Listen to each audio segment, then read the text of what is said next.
Good evening and thanks for joining us on the Week in Review. I'm Nick Blumberg. The Trump administration's Chicago area immigration blitz runs into legal roadblocks. But it is not appropriate to militarize our cities. It is not appropriate to activate National Guard troops. A federal judge refuses to buy claims that troops are needed to protect immigration agents. Oh my God! And a separate ruling orders ICE to stop using tear gas and rubber bullets on journalists and peaceful protesters. We're having maybe a bit of a rebellion by air traffic controllers caused by the shutdown. Travelers grapple with hundreds of delayed flights at O'Hare and Midway.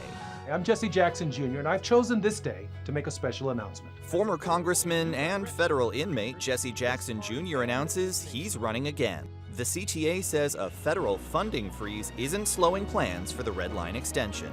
And Bush with a high fly ball, deep right field. That ball is gone! The Cubs force a Game 5 in the National League Division Series against Milwaukee. And Loyola University says goodbye to the much-loved Sister Jean. And now to our Week in Review panel. Joining us are Michael Liptrot of Block Club Chicago, Violet Miller of the Chicago Sun-Times, and Alice Yin of the Chicago Tribune. Thank you all for being here. Let's get right to it. A lot to cover this week. I feel like I say that every week. Michael, a federal judge blocked the Trump administration from deploying National Guard troops in the Chicago area just for 14 days, though. What happens next? It's really a question up in the air right now of what is going to happen with these troops that have been sent in to Illinois. And Judge Perry saying that essentially that the federal government has not met the threshold to have the military get involved with domestic policing this way. There's not an insurrection or any other condition that would truly merit the deployment of the National Guard, especially with the fact that Governor Pritzker did not call for them.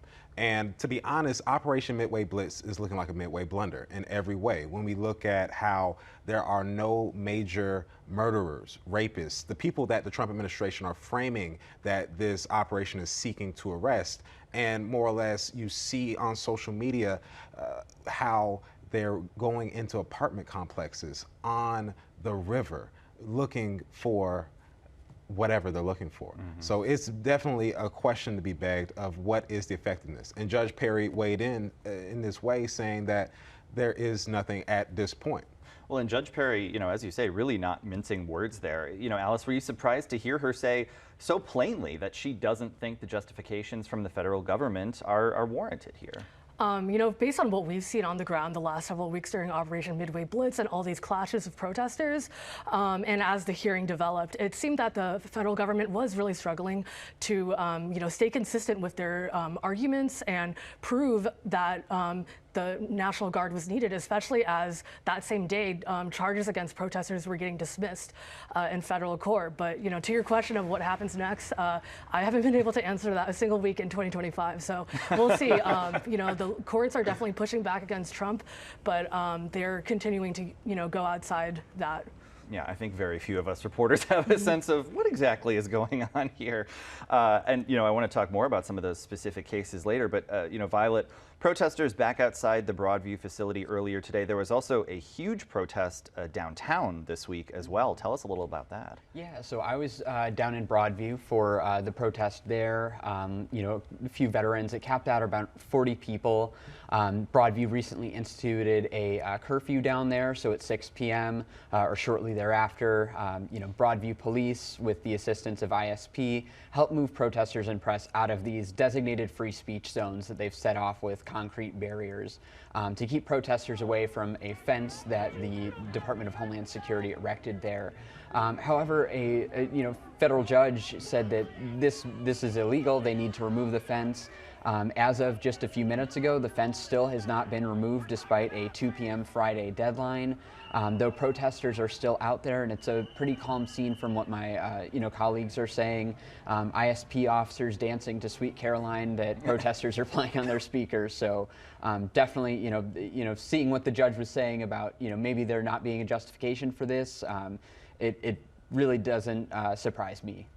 Well, it'll be interesting as well. I mean, yeah, to your point about ICE, as at last check, not having taken down that fencing.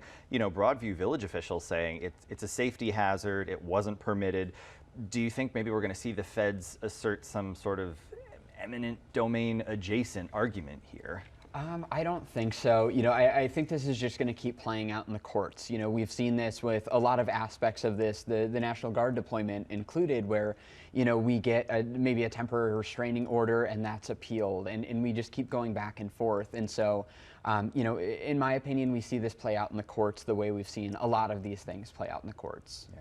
Well, Alice, Mayor Johnson and Governor Pritzker taking some fire from President Trump this week, a familiar feeling for them, but saying that they ought to be in jail. You know, given the fact that Trump has exerted some really unusual control over the DOJ, forcing an indictment of the former FBI director, for example, do you think the mayor and the governor are taking the president seriously here when he makes comments like that?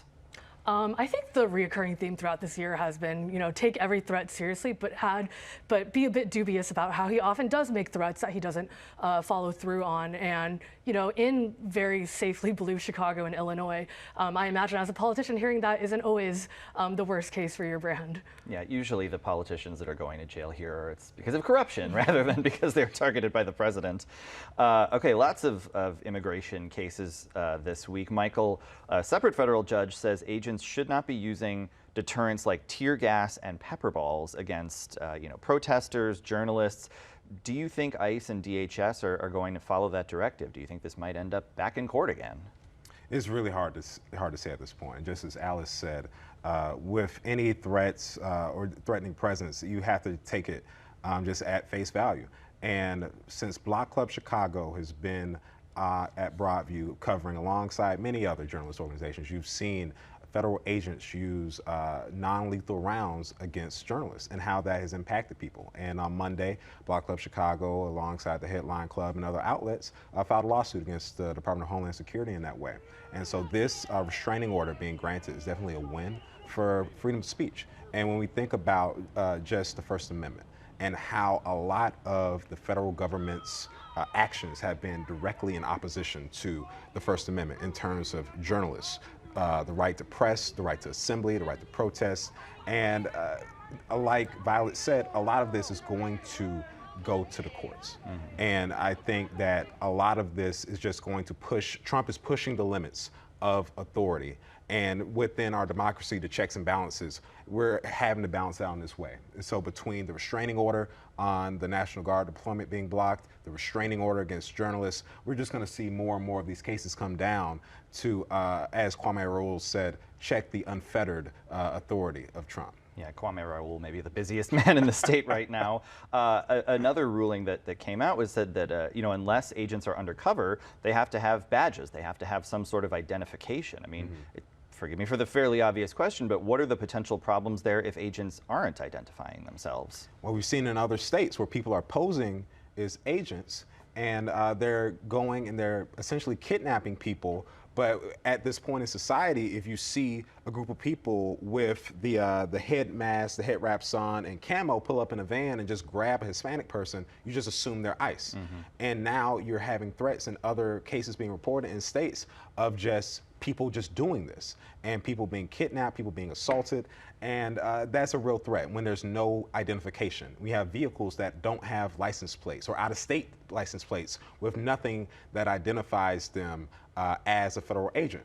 And then the federal government's response, essentially saying that this is going to put a target on them, is an exaggeration in terms of simple identification, because there's so many different groups and so many different characteristics that you could extrapolate to say is a target. But simply to identify yourself as an officer of the law should be the bare minimum. And there really is no accountability with the way things are right now. I mean, between, you know, like you said, agents not wearing any identifying, you know, badges, badge numbers, names, anything like that. A lot of the time, we don't even know what department they're with. And from the videos of arrests that we've seen circulating, I mean, you know, obviously there are some use of force cases here that I think that with any normal law enforcement agency, we would see, you know, investigated to some degree. But in these situations, the federal agencies are investigating themselves, specifically like in the shooting of Silverio Villegas Gonzalez in Franklin Park. And so, that's just going to continue spiraling if we don't see agents identify themselves. And as of yesterday at Broadview, they still were not, no badges, no nameplates, nothing. I would also say that the use of the word doxing has been applied a bit too broadly. As a City Hall reporter, sometimes I get pushback from government staffers saying, why are you naming me, blah, blah, blah. But you are not a private citizen if you are being paid by the taxpayers, especially if you work for, an arm of the law enforcement. It is fair game for reporters and the public to film and know your identity. Yeah, in a public place. And, doxing is sort of an issue of putting someone's public information out there to embarrass them, to threaten them, to put them in danger, rather than document what a public employee is doing. Right, and it's definitely just a testament to what is the saying, to throw the rock and hide your hand. In that way, to be this aggressive on the ground and then want nothing as far as identifying factors with that. And so for a loved one who would see someone in their family get picked up in an unmarked van. And rental vans, yeah. Right, and a rental van, an unmarked van with no license plates by people with no identifiers, you don't know if this is ICE, if this is Border Patrol, if this is any other federal agent. You wouldn't know where to begin to start to even track a case. Right. Yeah. Do I call the Cook County Jail? Do I go for Chicago Police District? If someone's getting picked up by local law enforcement, it's a very different matter. There have been several families showing up to Broadview unsure if their loved one is even there at the facility. And so, there is a kind of chain they have to go through Cook County and ISP, and then eventually get through to the facility. In some cases, to try and get medications to folks. There was one man who had heart surgery just 2 weeks before. And so, that's been a problem too, is just these families don't know where their loved ones are. And with the backlog they have, oftentimes folks aren't being processed for 72 hours or more. And so, it's days without answers as to where your loved ones are, or if they were possibly just kidnapped by people, dressing up like federal agents. And it's definitely a testament to, throughout Operation Midway Blitz and a lot of these operations in Chicago, how perverted the justice system is becoming in this way, where when we think about checks and balances in the terms of being presumed innocent until proven guilty, and the oversight when it comes to policing, that it took years and so many lives lost for police to wear body cameras, to be able to have a badge number, identifying factors, and now this operation just not holding any of that, and all these standards that so many police departments have instituted, none of that being applied. And it's truly going to be looked at, and I imagine a lot of justice scholars are looking at this in terms of how do you even begin to apply oversight if there was an abuse of power, if there was undue cause for some of these arrests and detainments. How would the justice system even begin to review those? Right, especially for if there are certain systems where it's regulatory versus legal. Are these norms or are these laws? I think there's going to be a lot of questions coming out of that. Speaking of trying to put a check on folks, Alice, Mayor Johnson says that federal agents who violate city laws should be criminally charged. Did he give more details on that? What sorts of laws he envisions they may be breaking? Yeah, he signed a new executive order on Monday banning ICE from public property and private property if the landlord so wishes. But he was a little more vague with talking about how it would be enforced. He did talk about the law department, but it remains to be seen how the law department could use a city executive order to, prosecute the federal government. But largely, even if it is just symbolic, I think it is showing that the city of Chicago is taking a stand and trying to tap into the very widespread at this point public resistance against these ICE actions. Yeah, even if it's more of a symbolic action, it's certainly something a lot of Chicagoans want to see their leader doing. One specific case, Violet, that you've been following, a woman shot by agents in Brighton Park over the weekend who's now facing felony assault charges. What's she accused of? So she's accused of not only interfering, but assaulting an officer. They are accusing her of having been part of the civilian caravan that was following ICE vehicles. They say at some point there was a crash, but much like with the fatal shooting in Franklin Park committed by ICE agents, there are questions about what happened specifically because videos and other evidence aren't really lining up with what DHS is saying. And this has happened time and time again where these details are really unclear. And so, you know, as certain things start to emerge in court, we're getting little bits and pieces more. But truly, it's been very murky about what happened. What was less murky was the response to it. That was very clear, especially to the residents of Brighton Park. You know, protesters started gathering pretty quickly right out of the neighborhood, and also coming from other places. And federal agents tear gassed the area 3 times in just 4 hours, including as they were driving away down a one-way street the wrong way, 39th Place. They threw tear gas canisters and flashbang grenades into the front yards of people's homes where there were no protesters. So, you know, obviously that's just kind of, you know, disturbing to see. Yeah. Well, and among those have been tear gassed in recent days, some Chicago police officers. We heard from Superintendent Larry Snelling pushing back on claims from DHS that CPD didn't answer calls from federal agents in a pair of incidents. You know, Alice, DHS was claiming that Governor Pritzker blocked CPD from acting, but of course he doesn't have the authority to do that. Yeah, no, this was the city-controlled Chicago Police Department, and they did respond to that scene multiple times over the course of that day. Where the confusion lay was that there was an internal computer message after CPD already responded to that crowd saying no units would respond, which is a common thing, you know, as a former crime reporter. When you get a 10-1 call of an officer in distress, all the units nearby converge, but you don't. But after you realize that the scene has been contained or that there is no assignment for Chicago police there, you stop telling the units to come. Yeah, so this is a fairly standard procedural move being misinterpreted by folks who don't necessarily understand what they're looking at. Well, it's not just immigration that's driving the news locally, although we certainly could do the whole show on it. Federal government, you may remember, is still shut down, and there were some major delays at Midway and O'Hare because of staffing shortages.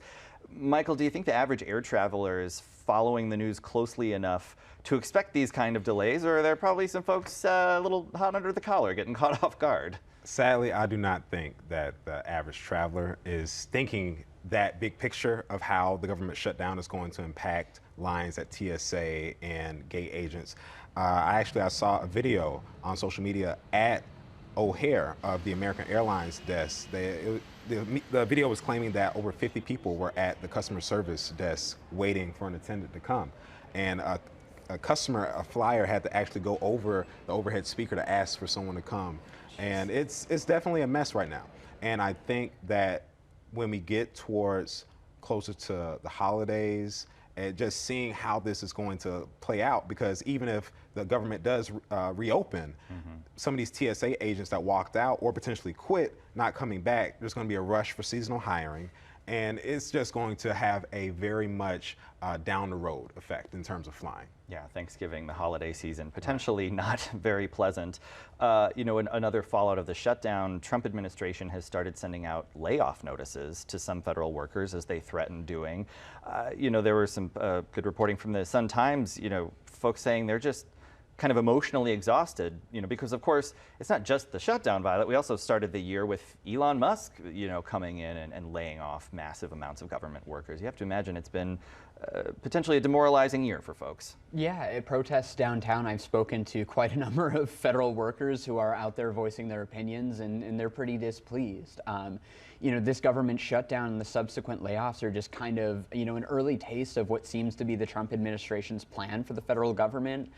You know, stripping everything back and really just working with these skeleton crews that seem to be struggling to get the job done, from what these federal workers are telling me. You know, they were understaffed to begin with. They were understaffed when we started the year.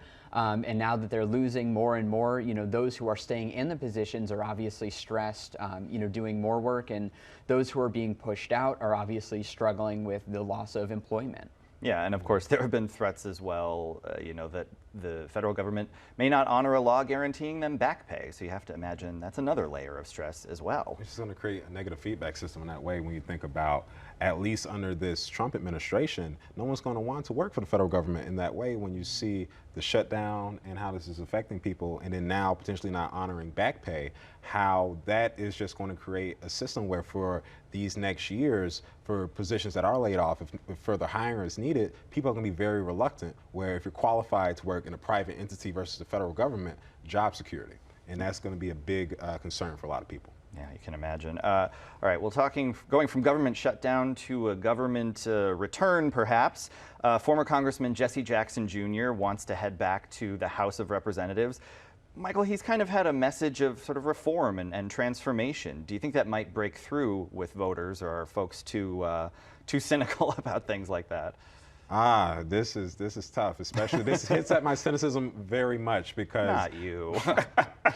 I think that it's definitely going to be a push as far as him getting in touch with his base, the base that stuck with him both through his terms as well as through his imprisonment, to come back and really make that case for him being truly transformed and reformed in that way. And I say, sadly, corruption is so much synonymous with Chicago and the state of Illinois that this doesn't seem too out of the picture. And people have speculated about this for months. Yep. So it's more on par for the course at this point. And he served his time, and we do love a second chance. So right. It's anybody's guess here. All right, well, Violet, the CTA says a federal funding freeze is not going to stop them from moving forward with the long-awaited red line extension. If that money doesn't come through, do you think this will be the latest in a long line of lawsuits over these sorts of funding pauses? Yeah, I feel like a broken record. This is going to play out in the courts. You know, that's just kind of what we keep coming back to. I mean, the Trump administration has threatened time and time again in pretty much every aspect of local and state government to pull funding from different areas, whether it be Medicaid, education, and so, you know, in this case, transportation. And so, again, we're going to see this play out in the courts.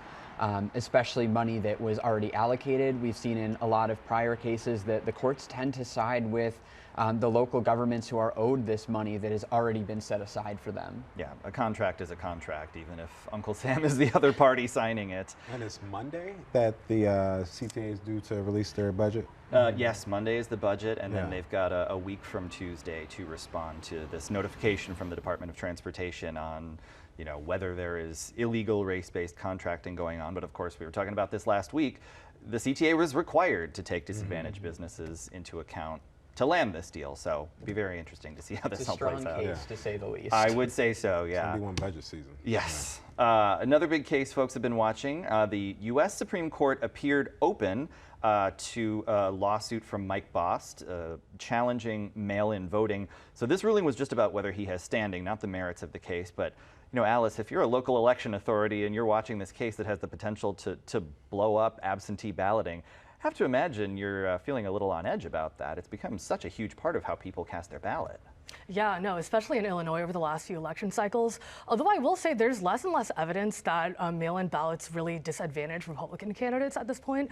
But it sounds like Bost's argument was that just after Election Day, election officials shouldn't be able to weigh in, but it has been the norm for a while. Yeah, certainly there's been a big push from folks in the GOP to get their voters out early so that it's no longer such a big Democratic wave of votes coming in. Well, a little bit of sad news. We have to mark the passing of the late, great Sister Jean from Loyola University. 106 years old. I think to call her a fixture at the Loyola campus is fair to say, yes, as our resident rambler. Yeah, as a former Loyola student, I mean, she was always there in the Damon Student Center in her office that was, I mean, incredibly accessible and would talk to anybody. You know, I know that I was seated next to her at a basketball event for the Missouri Valley Conference tournament a number of years ago. And she had asked me for my phone so she could check the scores on ESPN for, you know, the teams that Loyola might face ahead. She was already betting on them winning. So, you know, it's safe to say she really loved what she did, and doing it for that long was just really incredible. So she will be missed. And when Loyola made that pretty incredible Cinderella run in the NCAA a few years back, she was such a huge part of that. I mean, she was as much a part of the storyline as those players were. Yeah, absolutely. And I think that's what part of what made the team what it was, you know. We really had this kind of underdog feel to it at the time, and it doesn't feel like that anymore, having moved up conferences. Yeah. But, you know, obviously it's going to be a tough season without her. Yeah, absolutely. Well, Sister Jean, rest in peace. One of the good ones. And you three are all good ones, too, but we are out of time. So our thanks to Michael Liptrot, Violet Miller, and Alice Yin. And we're back to wrap things up right after this. Chicago Tonight is made possible in part by the Alexandra and John Nichols family. The Polk Brothers Foundation. Additional support is provided by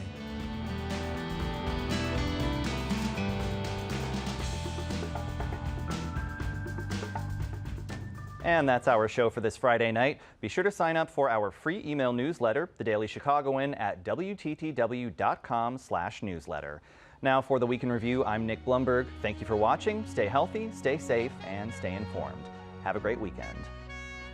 All right, I know a big part of my weekend is going to be watching the Cubs take on the Brewers tomorrow. Do or die, Game 5 in Milwaukee. I think I'm the only one that really cares about that, so let's talk about another sporting event this weekend, Chicago Marathon. Any of you planning to go out and watch? I'm going to go out and support some friends. Okay. Yeah. It's a very fun environment out there. I gotta, if you're willing to get up early for it. Yeah, I'll be working, so I may be there, I may not be. I covered a number of years ago. Definitely fun, but bring a sweater. Yeah. Oh, yes. Absolutely. And you'll be out there running, yes? I have some friends from California visiting, so I will be showing them the eateries after. That is an important thing for a Chicagoan to do. Another Chicagoan of note, we should tip our cap to Englewood's own Tanika Lewis-Johnson. Got one of these so-called Genius Grants this week, known for the Folded Map Project. Kind of nice to see Chicago in a positive light. Definitely. She's definitely a genius when it comes to her Folded Map Project and Unblocked Englewood. She's definitely did a lot to elevate Englewood and just show a lot of these disparities across the city. So. Closed captioning is made possible by Robert A. Clifford and Clifford Law Offices, a Chicago personal injury and wrongful death firm that supports inclusionary excellence throughout the legal profession.